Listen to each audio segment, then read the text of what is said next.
Social media থেকে মোদি কা পরিবার ট্যাগ মুছে ফেলার বার্তা দিলেন প্রধানমন্ত্রী মোদি।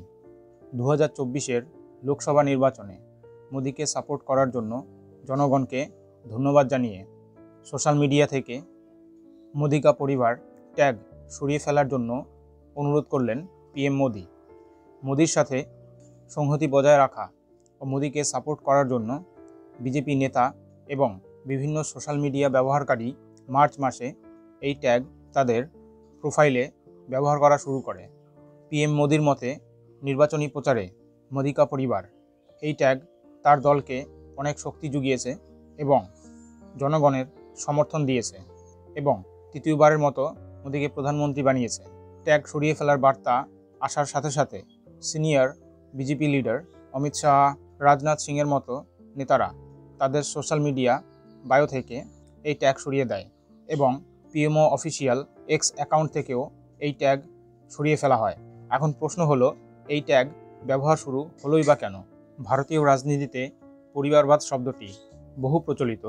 সাধারণত রাজনৈতিক সমালোচনা করার জন্য এই শব্দ ব্যবহার করা হয়, যেখানে একটি পরিবারের কাছেই প্রজন্মের পর প্রজন্ম পলিটিক্যাল পাওয়ার এবং পজিশন থেকে যায়। প্রধানমন্ত্রী মোদি এবং ভারতীয় জনতা পার্টির অন্যান্য নেতারা প্রায়শই এই পরিবারতন্ত্র বা পরিবারবাদ নিয়ে সমালোচনা করে এবং যুক্তি দেয় যে এটি গণতন্ত্রকে দুর্বল করে এবং যোগ্যতার চেয়ে পারিবারিক সংযোগকে অগ্রাধিকার দিয়ে তরুণ প্রতিভাবান নেতাদের বাধাগ্রস্ত করে উঠে আসার জন্য। এই সমস্যাটি লোকসভা নির্বাচনের সময় বিশেষভাবে হাইলাইট করা হয়। প্রায়শই কংগ্রেসের মতো দল এবং রাষ্ট্রীয় জনতা দলের মতো আঞ্চলিক দলগুলিকে লক্ষ্য করে অভিযোগ আনা হয়, যারা পরিবারের সদস্যদের নির্বাচনে প্রার্থী করার জন্য পরিচিত। লোকসভা নির্বাচনী প্রচারে পিএম মোদি এই পরিবারবাদ নিয়ে বারবার প্রশ্ন তোলে।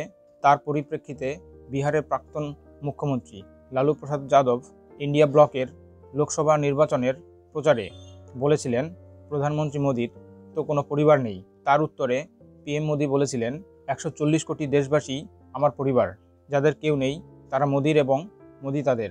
এই পরিপ্রেক্ষিতে বিজেপির বিভিন্ন নেতারা পিএম মোদিকে সমর্থন করার জন্য তাদের সোশ্যাল মিডিয়া প্রোফাইলে মোদি কা পরিবার ট্যাগ সংযুক্ত করেছিল।